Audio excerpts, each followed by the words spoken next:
Good morning, good morning, good morning. Today is a beautiful day. Dad and I are out on the pontoon. We're gonna look for some bluegills and might run into some bass. I don't know, it's gonna be a good day.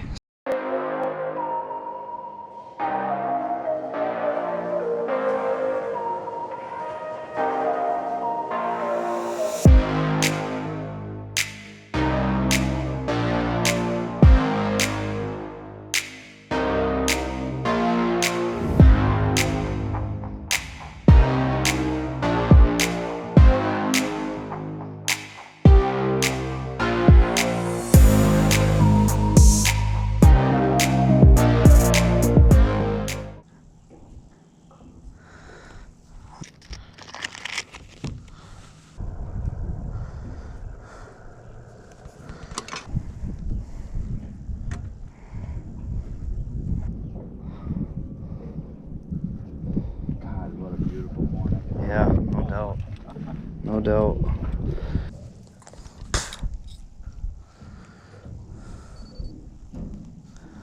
There's definitely down there. I don't know if they're fish or not. It's hard to tell. They kind of look like fish.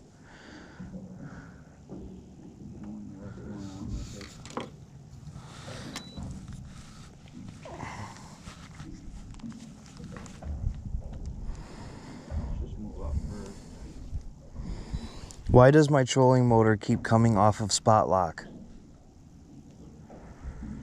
The beeps you hear are the motor telling you that there's an external force has caused the spot lock to disengage. The common culprit is one of the following. First, something under the foot pedal or rubbing the side of the pedal, not allowing it to get full travel. That's not the problem. Second, if you added an external transducer, blah, blah, blah. Third is that the motor was not indexed correctly during installment. Had it on 8 and we weren't hardly moving, and now it just shut itself off.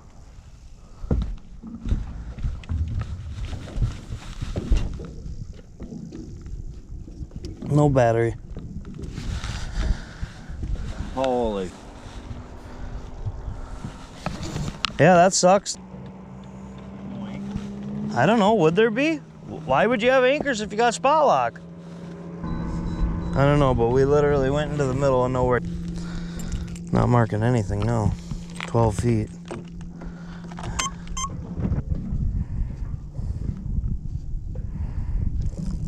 Got one? Yeah? That's a better fish. Yeah, I'd say. I don't know if it's huge, but it's better than that perch. Crappie. Oh no, sunfish. Sunfish. Yeah. Yeah, small though.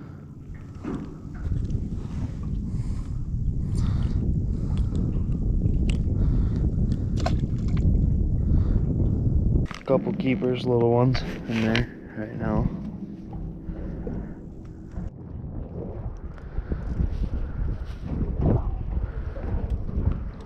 There you go.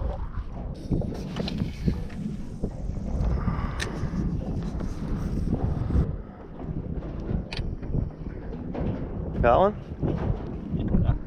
I guess you could say that. Oh.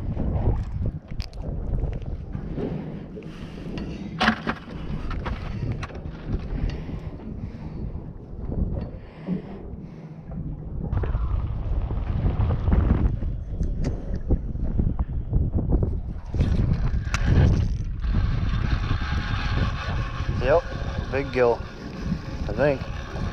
Ooh. That's what we're looking for. Yep.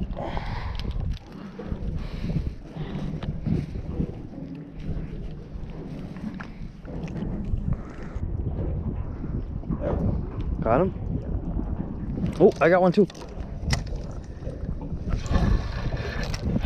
Yep. Yeah. Yep.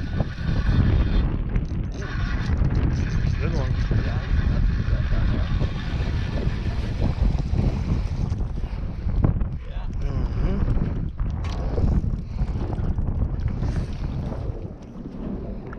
You got him. Oh, nice. Yeah. There's a nice gill.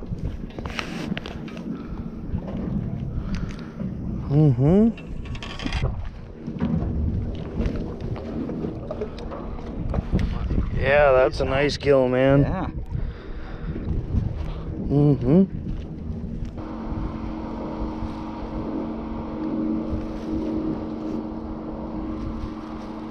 There we go.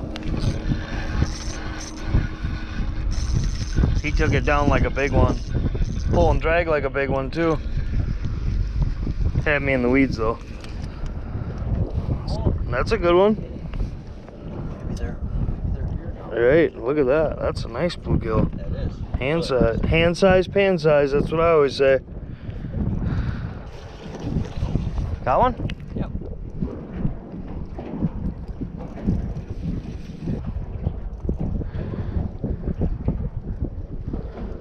Good fighter. Holy cow. Yeah, I'd say. Yeah, that's a good one. Yeah. Reel it up. Oh yeah, Yeah. Nice, that's a Sonny. big one. Nice, Sonny. That's what we're looking for. Yeah. After they got a chance to spawn, wow, look at that. That's a real nice sunfish. Yeah. There he is. Yeah, that's a good one. Yeah, that's what I'm talking about. Man, that's a big sunfish. This time of year, I like to use big bobbers, and here's why. One knowledgeable fisherman. Al Linder? Yeah. Here's the thing, folks. All right, well, we were able to get some out here on slip bobbers off of the sandbar. Some really nice sized bluegills and sunfish.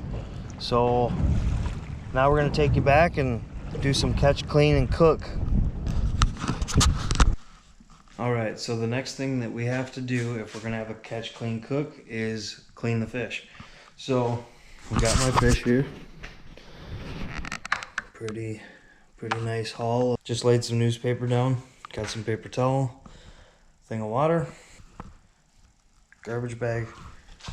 We got the fish, and we've got a fillet knife. So I'm gonna show you how I do one or two of them, and then I'm gonna blast through them, and we're gonna enjoy these things.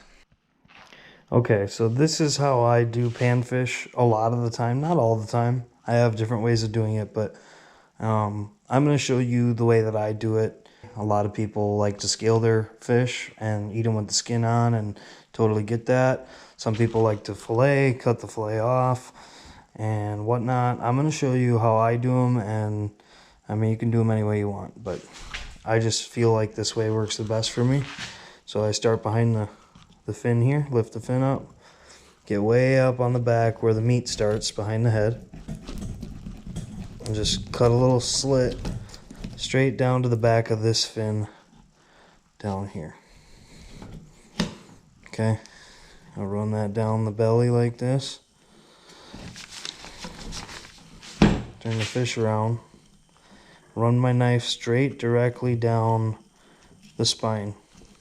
Nice and flat, as you can see, I'm right along that spine.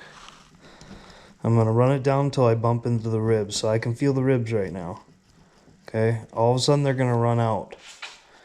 When you're not bumping the ribs anymore, you push your knife straight through. Tip it down a little to get all the tail right, all the meat right here.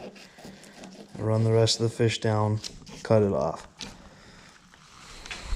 Tip it up on its side, or however you want to do it, and then I just let the knife, I just peel it and let the knife pull the meat off of the ribs like this.